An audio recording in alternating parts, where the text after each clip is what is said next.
How to redeem Nike gift card. Hello guys, this is Atticus and welcome back to another tutorial video.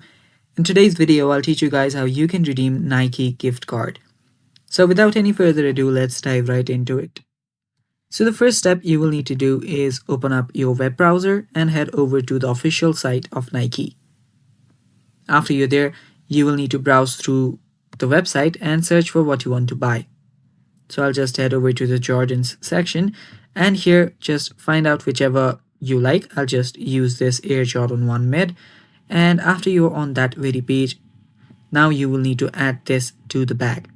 Now select your size, and after you select your size, add it to the bag. Now you can shop for whatever you want, and after you do that, you will need to check out. Tap on the checkout button and it will take you to another page. So wait while this loads out, and after it does, you will need to fill out this form if you do not have an account. If you already do have an account, you can simply log in and the process is much simpler. But the thing is, after you've done this, if you scroll down and you are on the billing section, you will see the payment option. Right here you will see an option for promo code.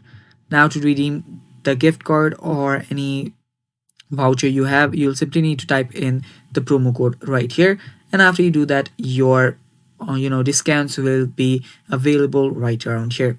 And that is basically how you do it. All you need to do is head over to the promo code section and type your code in, and that is how you redeem your gift card. And that is all for this video, guys. Thanks for watching. Stay tuned for more, and bye bye. Take care.